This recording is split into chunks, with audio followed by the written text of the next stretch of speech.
दोस्तों, दिल से स्वागत है आपको हमारे YouTube channel positive live inspired में। हमारे चैनल को सब्सक्राइब करें और लाइक करें, कमेंट में नमो बुद्धाय जरूर लिखें। तो चलिए कहानी को आगे बढ़ाते हैं। दोस्तों, कभी हार न मानना एक अद्भुत गुण है जो किसी भी व्यक्ति को सफलता की ओर ले जा सकता है। यह वह शक्ति है जो हमें चुनौतियों का सामना करने और अपने लक्ष्यों को प्राप्त करने में मदद करती है। दृढ़ता के बिना हम आसानी से हार मान सकते हैं और अपने सपनों को छोड़ सकते हैं। इस वीडियो में हम कभी हार न मानने की शक्ति और इसके महत्व के बारे में जानेंगे। हम इस गुण के कुछ प्रसिद्ध उदाहरण को भी देखेंगे और सीखेंगे कि हम इसे अपने जीवन में कैसे विकसित कर सकते हैं। चाहे आप अपने करियर, अपने रिश्तों या अपने व्यक्तिगत विकास में सफल होना चाहते हैं, दृढ़ता आपके पास सबसे महत्वपूर्ण उपकरणों में से एक है। यह वीडियो आपको वह प्रेरणा देगा जो आपको आगे बढ़ने और अपने लक्ष्यों को प्राप्त करने के लिए आवश्यक है।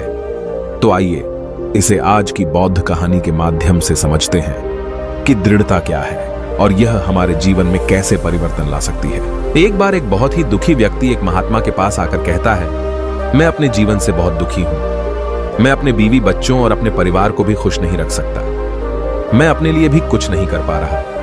कभी कभी तो मुझे अपनी जिंदगी को खत्म कर देने के भी ख्याल आते हैं। आप इतनी साधनाएं करते हैं, इतनी तपस्या करते हैं, क्या आप मुझे कोई ऐसा मार्ग बता सकते हैं जिससे मैं अपने बुरे वक्त से बाहर आ सकूं? मेरा बहुत बुरा समय चल रहा है। 2 वक्त की रोटी का इंतजाम करना भी मेरे लिए बहुत मुश्किल हो गया है। अब आप ही बताइए कि ऐसे वक्त में मैं जिंदा रहूं तो कैसे रहूं? कैसे अपने परिवार को खुश रखूं? कृपया करके कोई साधारण सा तरीका बताने की अनुकंपा करें ताकि मैं आसानी से समझ सकूं, क्योंकि मैं बहुत पढ़ा लिखा नहीं हूं। अगर आप बड़ी बड़ी ज्ञान की बातें करेंगे तो शायद मैं कभी समझ भी नहीं पाऊंगा। यह सुनकर महात्मा ने मुस्कुराते हुए कहा कि तुम एक काम कर सकते हो मेरा। उसने सामने की तरफ इशारा करते हुए कहा कि उस ऊंची पहाड़ी पर एक मंदिर है और उस मंदिर के पास चींटियों का एक घर है जहां पर हजारों चींटियां रहती हैं। तुम्हें सुनने में बड़ा अजीब लगेगा, लेकिन वह चींटियां उस मंदिर की जमीन को खराब कर देती हैं। उस मिट्टी की उपजाऊ शक्ति वह खत्म कर देती है, जिसके कारण वहां पर कोई भी पेड़ या कोई भी घास पनप नहीं पाती है। तुम मेरा एक काम करो, उसके बाद मैं तुम्हें तुम्हारे सवालों के जवाब दूंगा। तुम 7 दिन तक रोज उस पहाड़ी पर जाओ और उस चींटियों के घर को तहस नहस कर दो, उसको तोड़ दो। जब भी तुम्हें कोई चींटियों का घर दिखे मंदिर के आसपास, तो उसे वहीं पर तहस नहस कर देना। लेकिन याद रहे, घर को तोड़ने में कोई भी चींटी मरने नहीं चाहिए। इस बात को समझने का प्रयास करते हुए वह युवक वहां से चला गया। शायद उसको कुछ समझ में नहीं आया था कि महात्मा जी ऐसा क्यों करवा रहे हैं। वह तो उन चींटियों पर अन्याय कर रहे हैं, उनका घर तोड़वा रहे हैं, उन्हें नुकसान पहुंचा रहे हैं। आखिर कौन महात्मा ऐसा करेगा? लेकिन फिर भी उस महात्मा की बात मानते हुए वह अगले दिन से ही पहाड़ी पर जाना शुरू कर देता है। जब वह पहले दिन पहाड़ी पर पहुंचता है तो देखता है कि बहुत सारी चींटियां अपना खाना जुटाने में लगी हुई हैं। सारी चींटियां कतार से चल रही थीं और अनाज के छोटे छोटे कण उठाकर अपने घर में जमा करती जा रही थीं। ये देखकर पहले तो उस युवक का मन कमजोर पड़ गया। उसने सोचा कि ये इतनी मेहनत करके अपना घर भर रही हैं और मैं इनके घर को तबाह कर दूंगा तो इनको कितना बुरा लगेगा। लेकिन फिर उसने उस महात्मा की बात याद करते हुए उस घर को तोड़ना शुरू कर दिया। जल्द ही चींटियों में हाहाकार मच गया। वह इधर उधर दौड़ने लगी। अभी तक जो कतार में चल रही थी, अब वह बिखर गई और इधर उधर अपनी जान बचाने के लिए भागने लगी। थोड़ी देर में घर टूट गया और सारी चींटियां इधर उधर छुपने के लिए भाग चुकी थीं। यह करने के बाद वह युवक दुखी मन से वापस अपने घर पर लौट आया। उसका मन परेशान था, दुखी था, पश्चाताप से भरा हुआ था। फिर उसने अपने बिस्तर में रात में लेटे लेटे ही सोचा कि अब तो उन चींटियों का घर तबाह हो चुका है। अब वहां वापस जाने से क्या प्रयोजन है? अब क्या फायदा होगा? क्योंकि चींटियों का घर तहस नहस करने के लिए महात्मा जी ने कहा था, जो मैं कर चुका हूं। लेकिन फिर कुछ सोचकर अगले दिन उसने फिर से जाने का निश्चय किया और अगले दिन सुबह सुबह उठकर वह वापस उसी पहाड़ी पर पहुंच जाता है। पहाड़ी पर पहुंचकर वह उसी जगह पर पहुंचता है जहां पिछली सुबह उसने उस घर को तहस नहस कर दिया था। लेकिन वह यह देखकर चौंक जाता है कि उन चींटियों ने फिर से अपना घर उसी जगह पर बना लिया था और अब वह फिर से अपने घर के लिए सामान इकट्ठा करने में जुटी हुई थी। उस आदमी को देखकर लगा कि यह चींटियां कितनी मूर्ख हैं। इनको पता है कि कल ही इनका घर इसी जगह पर तबाह किया गया है और उसी जगह पर उन्होंने अपना नया घर भी बना लिया। और यह सोचकर वह आदमी हंसने को हुआ। लेकिन फिर से महात्मा की बात याद करते हुए उसने उन चींटियों का घर फिर से तबाह करना शुरू कर दिया। फिर से उन चींटियों में हलचल मच गई और थोड़ी देर में वह चींटियां इधर उधर अपनी जान बचाने के लिए भागने लगी। कुछ ही देर में उनका घर फिर से नष्ट हो गया और वह युवक थोड़ा संतोष के भाव से कि इस बार तो मैंने अच्छी तरह से उस घर को तबाह कर दिया है, अब तो वह चींटियां यहां पर अपना घर बना ही नहीं पाएंगी। इसीलिए जाने से पहले उसने उस घर पर ठंडा पानी भी डाल दिया ताकि चींटियां वहां पर अपना घर न बना सकें। और इस तरह अपना कर्म पूरा करके वह युवक फिर से अपने घर लौट आया। आज रात में सोते वक्त फिर से वह इंसान यही सोच रहा था कि क्या महात्मा यह सही काम करवा रहे हैं? क्या किसी का घर तबाह करना किसी सिद्ध पुरुष को शोभा देता है? क्या हो अगर वह महात्मा सिद्ध पुरुष हो ही ना? क्या होगा अगर वह मुझे बेवकूफ बना रहे हो? लेकिन फिर उसने निश्चय किया कि मैं अपने काम को पहले पूरा कर लेता हूं, उसके बाद ही पता चलेगा कि महात्मा मुझसे ऐसा क्यों करवा रहे थे। और यही सोचकर वह रात में सो जाता है। अगले दिन सुबह उठकर वह फिर से उसी पहाड़ी की ओर निकल जाता है। पहाड़ी पर पहुंचकर वह उसी जगह पर पहुंचता है जहां पर उसने उनके घर को तबाह कर दिया था और वह यह देखकर खुश हो जाता है कि वहां पर कोई भी घर नहीं था। सारी चींटियां वहां से भाग चुकी थीं। अब उसने सोचा कि अब मेरा रोज रोज आने का क्या प्रयोजन, क्योंकि चींटियां तो अपना घर बदल चुकी हैं और महात्मा जी ने मुझे 7 दिन आने के लिए कहा था, लेकिन आज तो तीसरा ही दिन है। अब बाकी 4 दिन वापस आने का क्या प्रयोजन? और यही सोचकर उसने निश्चय किया कि यहां से वह सीधा उसी महात्मा के पास जाएगा और उनको यह सारी खबर बता देगा। जब वह वापस मुड़कर उस पहाड़ी से उस महात्मा की कुटिया की तरफ जाने लगा तो उसने देखा तो अचानक उसकी नजर एक और घरौंदे पर पड़ी जो कि चींटियों का ही बनाया हुआ था। मतलब कि वह घरौंदा चींटियों ने ही बनाया था और अब वह चींटियां नए घर में वास कर चुकी थी। यह नया घर उनके पुराने घर से थोड़ी ही दूरी पर था और जब उस युवक की नजर उस घरौंदे पर पड़ी तो उसने सोचा कि शायद महात्मा को पता था कि यह चींटियां अपना घर यहां से बदलकर किसी दूसरी जगह पर बना लेगी, इसीलिए उन्होंने मुझे 7 दिन आने के लिए कहा था। और यह विचार करके वह उसका नया घर भी तोड़ने के लिए पहुंच जाता है। जब वह वहां पहुंचा तो चींटियां उसी तरह अपने कार्य में लगी हुई थीं।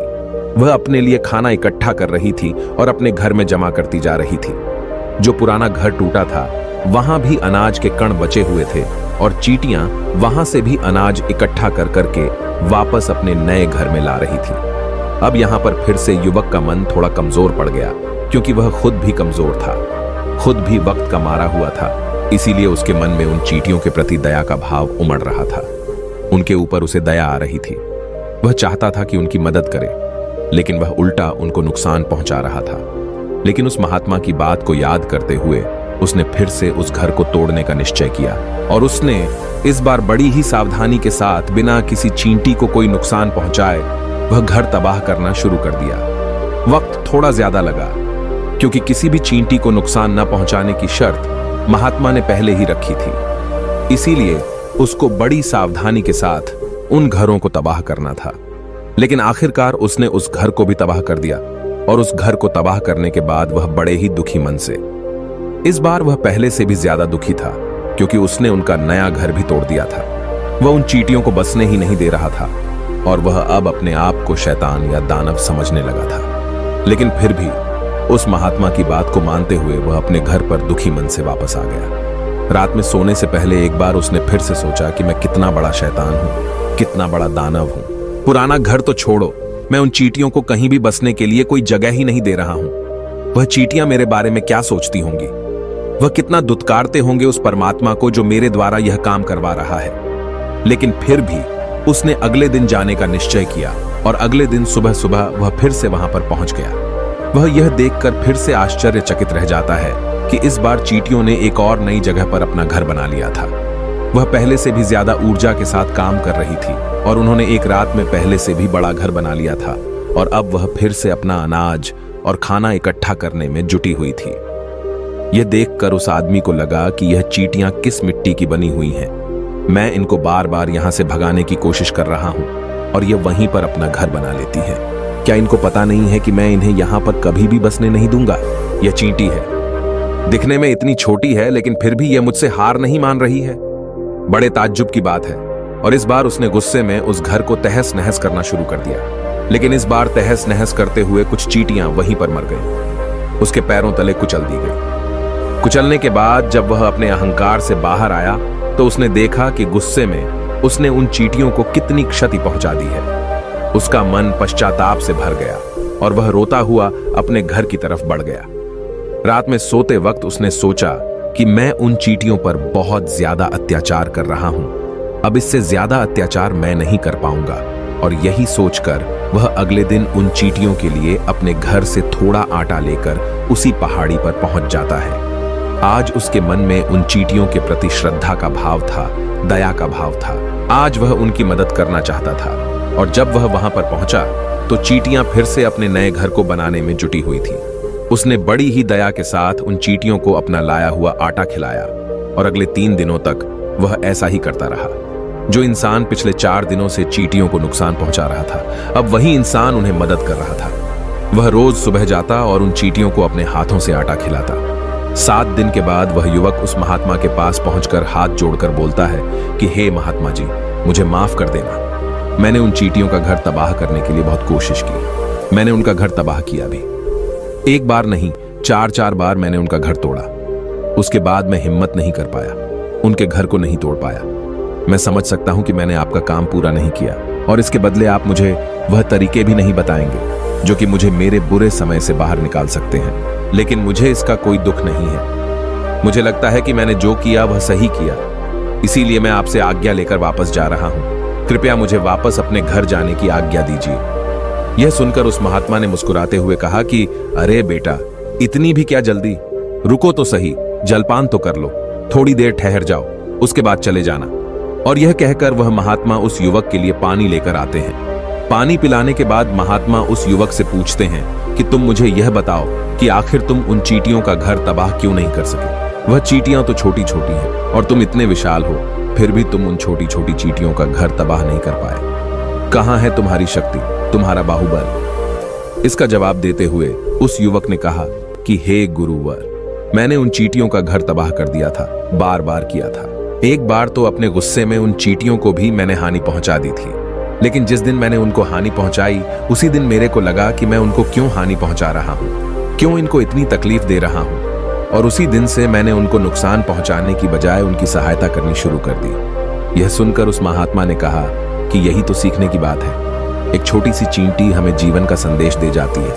मैंने तुम्हें उन चींटियों का घर तबाह करने के लिए नहीं भेजा था, मैंने तुम्हें भेजा था ताकि तुम उन चींटियों से कुछ सीख ले सको। तुम्हें क्या सीख मिली उन चींटियों से, क्या मुझे बता सकते हो? यह सुनकर उस युवक ने पूरी कहानी बयां कर दी।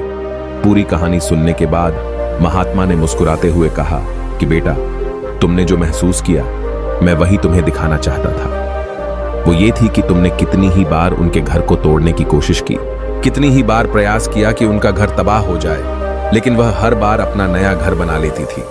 उन्होंने कभी भी हार नहीं मानी। अगर वह हार मान लेती तो चींटियां तुम्हें वहां पर नहीं मिलती। जब एक छोटी सी चींटी अपने विश्वास और मेहनत से इतने बड़े आदमी का दिल बदल सकती है, तो तुम तो इंसानों का मन बदल ही सकते हो। अपने जीवन में अपनी किस्मत न बदलने का कोई कारण तुम्हारे पास नहीं